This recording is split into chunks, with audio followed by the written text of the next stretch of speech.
welcome back to another episode of Behind the Burger.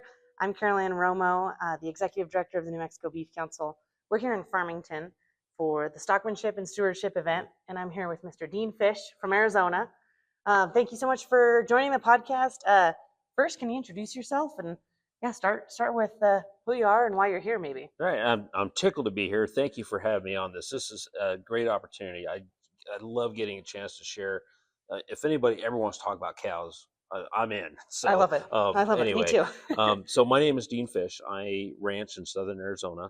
I'm a member of the Arizona Beef Council, and that's how I met you, through our great director, Lauren. I think we both both of our states share really great beef councils that do a lot of really good work. But Absolutely. anyway, I ranch in southern Arizona. I spent about 15 years with the University of Arizona as an extension livestock specialist and extension agent. Worked in a lot of those different areas, but grew up in southern Arizona on small commercial cow-calf ranches, and I'm lucky enough to be able to get back there. So you asked why we were here in Farmington. Again, we have the Stockmanship and Stewardship, and one of my things that I do to support my cow habit is I do little outside work. And so I'm part of the Stockmanship and Stewardship team for National Cattlemen's Beef Association. And Dr. Wenzel invited me out here to kind of help with cattle handling demonstrations this morning. So that's what we were doing this morning here. Yeah, well, and I think this is a cool event because it's proof of some of the things we try and teach in the podcast or talk about on the podcast, is that producers are constantly trying to improve, trying to learn, trying to do right by their cattle, do right by the consumer. And that's exactly what's happening here, right? Tremendous turnout. I think they had about 200 people that were pre-registered from all over New Mexico and even other states that came over and wanted to learn about how do they better their operations and how do they incorporate, some of these different practices from the cattle handling stuff into their own operations. They had questions about facility design, moving cattle, things that they had issues with. But then the additional stuff that they get over today and tomorrow, some of the educational stuff that you've got some of the best speakers that are coming here that are talking about stuff like screwworm. We're talking about cattle markets. How do you manage drought? How do you properly supplement your cattle? All of those kind of things. So all of these producers that have come here today are interested in learning more and have demonstrated a commitment to making the beef business better and their own operations better. Absolutely. And I always love that about producers, that they're willing to try new things, willing to learn, and that humility to try and do better, right? And all of that. So this is a cool event. Well, tell me, you talked about you grew up on commercial cow-calf operations. Tell me about your current operation and what you do, the day-to-day. So I am the ranch manager for the Santa Fe Ranch. And so the Santa Fe Ranch is a ranch that we moved there when I was 7, and my dad managed that for 35 years. And like I said, I was an extension for a while, and I had an opportunity to go back to the ranch. And so the ranch was moved into a family foundation. And so we do a lot of work with getting young people out of doors. So we do a lot of school programs.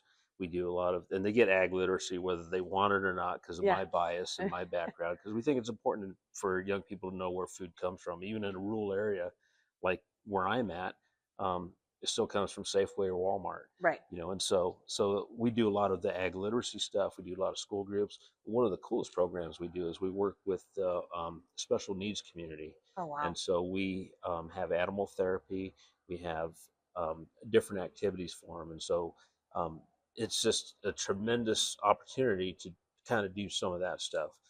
But the cool part is that for me anyway, I love doing that stuff, and that's kind of ties into my former extension background. But the cool thing that I get to do is I also have a cattle business, and so I lease a ranch and own the cow herd and have my own little commercial cow calf and raise a few club calves as part of my operation there. Oh man, lots of diversity in that, and lots of neat things. So that means it's a natural fit for you to be on the Beef Council, right? Because Beef Council's job, what is it? The 3 things: promotion, education, and research, right? Well, you're doing education every day, right? Right. That's pretty neat. Yeah. So it is a natural fit. And so kind of, I guess, backing up a little bit about my background, ever since I can remember, Caroline, I have loved cows. I wanted to be a cowboy. I went and found one of my old record books when I was 11 years old in there. Yeah. You had to write a 4-H story, right? Way back in the olden days of the 1980s. Yeah. But I wrote in there, I want to be a cowboy. And I knew from a young age. I mean, ever since I read every book about a horse, or Will James stuff, and Oh, everything that Smokey. I know. I mean, Yeah. and I just craved that lifestyle. I would get up in the morning and hope that we were doing something horseback, and then we'd have to go build fence or irrigate or something. Yeah. But um, I have been fortunate enough to be able to make my career in the beef industry, and part of my research. So actually, I went to U of A and was an animal science major, and my advanced degrees are in reproductive physiology with animal science. I always knew I loved cows, Yeah. but I didn't have that opportunity for a while. And then in 2013, when my dad retired and I took over that manager of the Santa Fe Ranch, I got to be able to jump into the beef industry full time. But through extension, as we met a lot of the great extension people here at in New Mexico. But extension, you build a network of different relationships, and organizations, and a commitment to service. And so the Beef Council was a perfect fit for me, just because I love the beef industry. I love promoting what we do, and I know that our Beef Council is really what's driving a lot of demand for consumers. That Beef Council is doing just a tremendous job in outreaching in different areas that we don't traditionally think of. One of the things that I think, sometimes we get criticism is that you don't have the old Sam Elliott ad, Right. beef, it's what's for dinner. Well, we don't need to advertise to us. We're already choosing beef. We need to advertise to the people that normally don't choose beef or are on the fence. And I think the Beef Council role that I see is really important is giving people permission to feel good about making that choice, about feeling good about um, choosing that steak for dinner. Absolutely, absolutely. We one of my board members, Sarah Fitzgerald, talks about we don't need to doctor the healthy calves, right? We need to doctor the sick calves. Well, the sick calves are the people that have been told to avoid red meat. The sick calves are the ones that haven't seen the research or don't believe the research and the science behind how healthy beef is. And so, absolutely. So, hopefully, as a producer, I don't want you to see our advertising, right? If Yeah. we're on your newsfeed too many times, I'm a little nervous. Yes, you deserve to know what we're doing with your money, and so I'm not that nervous. But we absolutely want to be in places that you don't expect us. So I know the team at Arizona Beef Council does a great job with dietitians and dietetic interns and all of that, and those folks that are going to influence people's food choices in the future.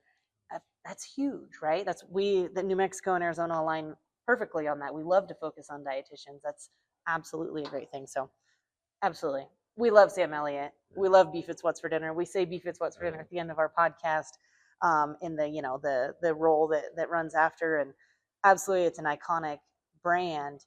It just doesn't have to be. We don't have to spend all this marketing dollars on a big fancy commercial anymore, right? Okay, so we love to talk about landscape and climate in New Mexico. Arizona isn't that much different, especially southern Arizona and southern New Mexico. But can you talk about how Arizona's landscape and climate impact decisions you make on your ranch? Yeah. So if you look at, so I've been kind of would be classified probably as a high desert grassland, and so my headquarters is about 3,800 foot elevation. Annual precip is about 16, 17 inches a year. It's never 16 or 17. It's either 12 or 24, Okay. and Yeah. usually leaning toward 12. Is where we're at. So we're pretty dry climate. So we've got to manage that. We are primarily a summer forage growing Okay. community, and so we'll grow most of our forage. We'll get some winter, some little bit of winter. We'll get some browse. We'll get some forbs. We'll get some other stuff. So, Okay. so from a grazing perspective, we're managing those summer perennials. That's our most important thing. And so we'll implement a rotational grazing. And so where that grazing plan will allow 2 out of 3 seasons of rest at least in every pasture. Oh wow. So that we take care of those plants when they're most vulnerable. And so doing things like that to manage. The other thing that we think about, or that we sometimes don't think about as ranchers, is I think if you look at climatological, I almost said that word right, Yeah. data. Don't ask me. If you look at precipitation, Yeah. 7 out of 10 years in southern Arizona is classified as a drought. Right. But we look at those 3 years and think that's the norm. And so one of the things that we really, as progressive ranchers and ranchers that are trying to be good stewards is we need to manage for that drought and have good drought management plans. And so that's maybe something that you don't see in other parts of the country, but us in Arizona and New Mexico, we've got to stay on top of that. What is that hierarchy of actions that we need to take by certain dates in our particular microclimate that, for example, we should start raining first part of July. So, okay, if it's not raining by 15th of July, what do we need to start doing? Where do we cull? Where do we, find pasture, find alternative forage, whatever those plans are. But Right. we need to have kind of a timeline, and that's really related to drought. I think in New Mexico and Arizona, that I think is a little bit unique compared to other parts of the world. Absolutely, absolutely. I had the opportunity to be a guest on the Indiana Beef Council and Cattlemen's podcast, and they said their stocking rate is 3 acres to one cow, and in New Mexico it's 60 to 150 acres Right. per one animal, right? So it is very unique in our part of the world, and one of my favorite things to tell consumers when we're talking to them is like you were saying, you're talking about the native grasses and you have all of this understanding, the forbs and the this, all of these words that sometimes kind of go flying past me even, and flying past a consumer, but you have to be a range scientist, right? And so everything you do is a choice and a plan for, like you said, if it rains, if it doesn't, and you're reliant on these native grasses, right? That's a really cool thing to me that is kind of proof. I know a lot of ranchers. Cole Gardner was a board member recently, and he talked about it, that ranchers are environmentalists because the ground, the grass. So yeah, and we've got to take care of it. We think about. We had a great talk tonight by Dr. Gary Sides that talked about why he promotes beef and why he's such an advocate for the beef industry. And then he showed a picture of his grandchildren. How more important is it for us to leave that for future generations? And I think one of the, if you will, cowboy code of ethics is always leave it better than you found it. And I think that if you talk to most people that have a beef cattle operation, that's what they're trying to do. Either the cattle, the livestock are going to be easier to handle, they're going to be better genetically, the resource is going to be more capable of sustaining drought, sustaining those kind of things. So always trying to make that a little bit better than what you found it, I think is important. absolutely, absolutely, and it kind of goes towards the character of ranchers, right? You've made this commitment, whether financial, time, all of the commitment to do it, and you're going to leave it better than you found it, right? For sure. That's pretty special, and takes a lot of work, right? Right. A lot of fencing pliers, a lot of trips with the truck and the cake truck or whatever. Can you talk about the cattle specifically? An example that maybe consumers, maybe people aren't familiar with, or maybe something unique you do in your operation that specifically cares for the cattle. Of course, caring for the grass cares for the cattle too, but another one. Yeah, so I think about, again, we're in a drought area, so, and you think about natural resources as a whole. I think what a lot of our consumers don't know is we're not just taking care of the cattle, we're taking care of the bigger picture, and so wildlife is a big part of that. So I use like the ranch bot technology, and I have water that I leave on. So I may have on that main ranch that I lease, there's 7 big pastures, and so that cow herd will be in 1 or 2 of those, but I have water on in every single one of those pastures, trying to take care of that wildlife, making sure that they're taken care of as well. And so I think some of the other benefits of having a steward on that landscape is something that a lot of our consumers don't think about. And you talked about the grazing capacity, the stocking rates of 60 to 100, 150 acres per animal unit. When I think about that, I think about what else are we going to do with that landscape? Because it's obviously not arable land. We're not going to grow corn. We're not going to grow beans, or we're not going to grow potatoes. But what else can we do to create a safe, wholesome, nutritious product like beef? That cow can do that. She's magic. Did I tell you I like cows? I love cows. I mean, that's just part of that whole rumen, Absolutely. and how she's able to digest that cellulose and convert that into something that's useful. And then we get to have fun doing it. Right. Pretty cool deal. Oh, it is so cool, and it's even I get to represent ranchers and work in the industry, but it's even still romantic to me to think about, and the chances when I get to be on a ranch, or my husband and I are beginning ranchers, that romanticism of being in the wild, seeing elk come through and come to your waters, and knowing that you get to care for them and help keep that like you said, the whole ecosystem. It's super romantic. I could get choked up. It's beautiful. I love cows. I love the ranching, and it's a really special industry. And like you said, and we get to provide this safe, quality, wholesome beef. Yeah. What's maybe your biggest challenge, or one of your biggest challenges as a rancher? I think we're always faced with a lot of different challenges, and especially both of our states, we have a lot of public lands, and so dealing with public policy, dealing with those decision makers, and trying to tell our story. I don't think we've done a good job, and I appreciate your podcast and what you're Thanks. doing to try to help educate our consumers, try to educate those decision makers about what we're really doing. We're not evil people out here trying to Right. just make a quick buck on this. Most of these ranches are either multi-generational, or my family's livelihood depends on me being able to sustain that for a long period of time. And so that's a big challenge, is trying to tell our message in a way that is not arrogant either, right? Absolutely. Because sometimes Absolutely. I think we in agriculture become arrogant. We're the 1% that's feeding the other 99%. And we've got to be careful about that too, because it certainly is a calling. A lot of our wages come in enjoyment, some of those romantic things that you talked about, taking care of that landscape. Um, but at the same time, it's also a wonderful lifestyle that we need to be careful that we're projecting that correctly and telling that message correctly.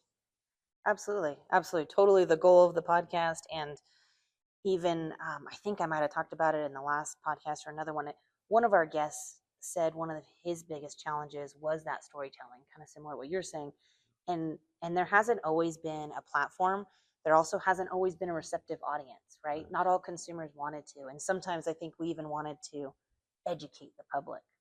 Well, if someone comes to me and they want to educate me, I'm done. I'm out. Don't You aren't coming to educate me, right? I'm way too proud for that. But we don't want to do that, right? We want to share information, share the storytelling. And luckily now in 2026 we have, I forgot my podcast equipment, but I still had microphones and a camera, because we have access to modern technology, and we can do this. We've been storytelling for millennia, right?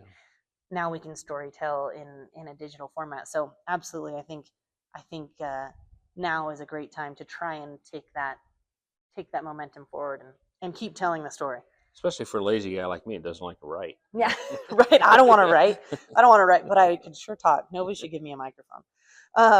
What's one thing that maybe consumers don't know about raising cattle? Maybe specifically in Arizona, and again, this might be a one more thing that people don't know. Maybe when people come to the ranch and they are really surprised by. I think from particularly the livestock side, the cow side, I think a lot of our consumers don't understand the work that's being done into the genetics and the genetic selection. We think about, we've mapped the bovine genome, right?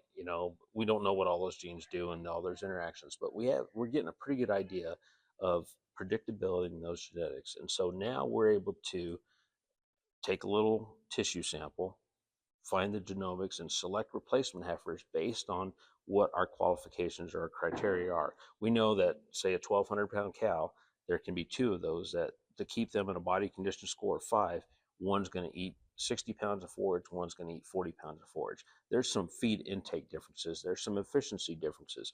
When we talk about agriculture in an arid environment, those efficiencies are what is going to keep us going and create more with less, right? We've done an amazing job in agriculture of being able to continue to feed the world with less cows, less land, less resources, but Less doing it people. more in doing it more impactfully and more efficiently with technology. And one of the things, sometimes when we've talked about genetics in the past, genetics is a little scary to the consumer, or maybe to the social media keyboard warrior. And what genetics means in agriculture is, like you were talking about, traits that we can breed for that will be beneficial in the process. And it's the same type of breeding that we do with a doodle dog, right? We have hypoallergenic animal because the poodle doesn't shed, or however that works, right? And so I always just want to encourage that when we talk about genetics, it's just a simple breeding process. It's picking the best animal for the best cow for the best bull, putting them together for whatever our goals are that year, or that specific thing, or that what's needed in the genetic pool, right? Yeah, I think that's a great way to simplify that and put that. It's we're not modifying anything. We're not doing.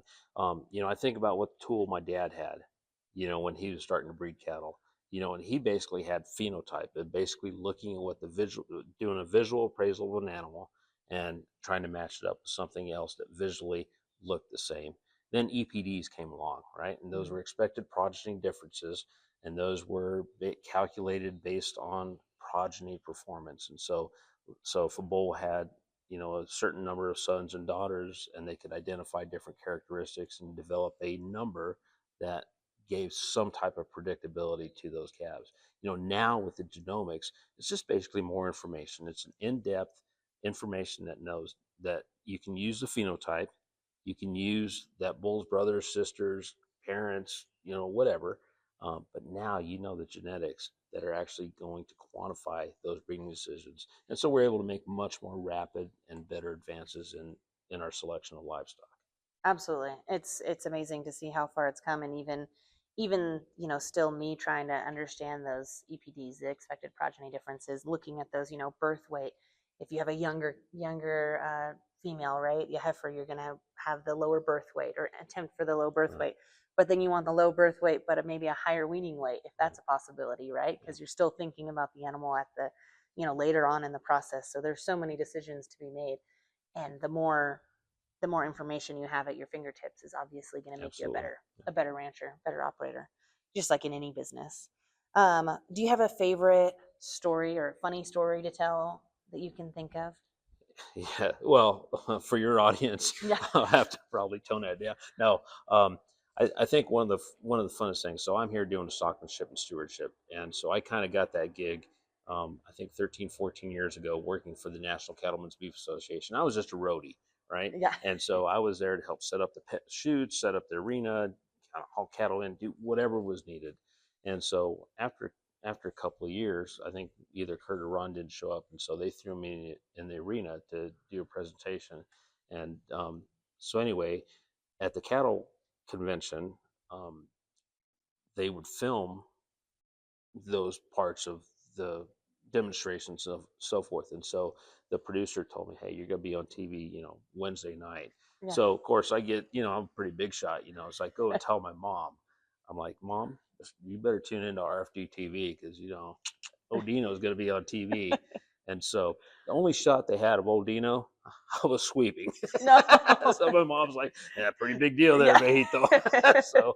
so anyway, so Keep you humble. good lesson in keeping humility, and Yeah. yeah, And what gets certainly cut on the TV floor. right, That's the exactly, yeah. worst. That's the worst. What is something you're excited about in your operation? I think right now that I am excited. I was talking to a young man today that's 20 years old, starting a beef business. I'm excited about the young people that are coming into our industry. I think it's such a great opportunity. I think about right now, and I'm gonna sound old timey now, but like way back in the 1980s and 90s, how did you get information like this? You had to go to a university, you had to go to a clinic, you had to go to a library to get stuff about beef genetics, to get that type of information. Now with the interwebs, you can YouTube how to AI a goat. You can YouTube how to change the headlight on your pickup. Right. There's that internet has changed and leveled the access to knowledge for young people, and young people are doing it. I do a little bit of work in the auction industry, and thinking about how we used to have to listen to an old cassette tape in the pickup to listen to Ralph Wade, auctioneer, to try to imitate him. Now you can go and you can listen to 20 different auctions per day and listen to your favorite Live. ones, and live, right, and kind of pick that stuff up. So I think the access to information and how we use that is so cool right now for young people that are coming in the industry. And now then think about all the new technologies that I don't even understand, like AI and so forth like that. How are those tools going to be incorporated into what the future ranching and beef production is? It's really an exciting time to be part of the beef industry, especially if you're young. Absolutely. I agree. I think that's access to information is huge, and absolutely. Um, why do you do what you do? There's hard days, there's rough days, there's good days, of course. But what makes you keep going? Yeah, I love cows. I love being around cows. I love the lifestyle. I love just what we do and what we represent. I love the ability that, we can and take care of God's creation, do a good job, and produce a safe, wholesome product that feeds America, and the world, really. And it's really, really satisfying to ship a load of calves that you've raised, or, I raised a few club calves, to have a calf that wins Santa Cruz County Fair or something like that. It's just rewarding that your work in the genetics and the care and the well-being of that animal produced something that's tangible, that's cool, and that's wholesome. Absolutely. Like great reasons and a lot of shared reasons among cattle producers. Um, what is something that you want consumers to know? We've talked about things maybe they don't know, things that you do. What do you hope that consumers know about the people raising their food? I think that if consumers understand that we're doing the best job that we possibly can to take good care to give these cattle a good life, ultimately they're going to make that ultimate sacrifice for us at the end, and feed us. But in the meantime, I think consumers need to know that we're doing the best job that we possibly can to create a nice, pleasant life for them. I don't think cows necessarily feel emotions, but I can tell when a cow is content. And if I can always keep that cow content, keep my horse content, keep my family content, keep people that I interact with, in a content frame of mind, I think I'm doing a pretty good job. And I think consumers need to know that, that's our goal. Anything else is counterproductive. Absolutely. Absolutely. I hope they know that as well.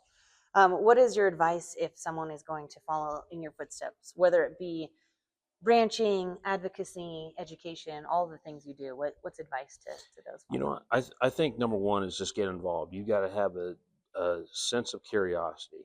You've got to understand, okay, well, hey, the boss, if you say you're working on managing a place or working on a place and the boss picks out a bunch of bulls, why did he or she pick out those certain bulls? So always having that curiosity, I think, is really important. I think the other thing too is being patient and persistent. Neither one of patience is certainly not one of my virtues. I was 40 years old before I had a chance to have I always had cows. I've had cows since found my first OE calf at 5, right? Okay. Yeah. I've always had a few cows or did this or that, but I didn't get a legitimate chance to really be involved in the beef industry till I was 40 years old. That was frustrating because I wanted to inherit a ranch or marry a ranch or to have that lifestyle. But it took being patient and it took all of those experiences up to that age to help me to help me to be somewhat successful after that. And so being patient was really, really difficult sometimes, and especially when you're younger, we don't understand that. But the other part of that is also persistence. If you have a goal in mind, I guarantee you, if I can do it, I guarantee anybody can do it. If you really have that goal in mind, if you really think about it, you probably have not failed at anything that you've really given 100% to. You've probably failed at stuff. I know I failed at a lot of stuff, but if I reflect, if I've really given it everything that I've had, I haven't failed at anything. And so that persistence is really, really important. So being patient, persistent would be advice that I'd give a young producer that's trying to enter into this industry. Excellent advice. Curiosity, patience, persistence. That's like a recipe for success in anything we're doing, right? In a new Absolutely. job, new life, yeah. New social setting, anything. I think that's great. Great advice. Okay, so I always say this is my favorite question, maybe the most important question. What is your favorite way to eat beef? I think the typical answer would probably be like a bone-in ribeye or whatever. Yeah. But growing up along the U.S. Mexican border, so many of my early memories of going to, parties like quinceañeras or weddings, we had a good old tough chuck steak cooked over a mesquite fire, wrapped up in a good flour tortilla with a little bit of salsa. Hard to beat. That's nostalgic, delicious. I can taste the Get a little charcoal and texture to it. yeah, that's perfect. That's perfect. No, I think there's a lot of ways to eat beef. Yeah. We're just happy you're eating it, right? Absolutely. That's what we tell consumers. So, well, thank you so much for being on the podcast. Thank you for your work with the Arizona Beef Council, for your work with Stockmanship and Stewardship, and most importantly, thanks for your work to help feed the world. We have so much respect for what you do, and thanks for being on the podcast. Thanks for having me. Absolutely. Well, that's another episode. Thank you, guys. Behind the Burger is produced by the New Mexico Beef Council to celebrate the people and stories behind New Mexico beef. Thanks for listening. Follow the show so you never miss an episode, and connect with us on social media for more behind-the-scenes stories and updates. You can find us on Instagram, TikTok, and YouTube at NM Beef, and on Facebook at NM Beef Council. We'll see you next time, and until then, beef, it's what's for dinner.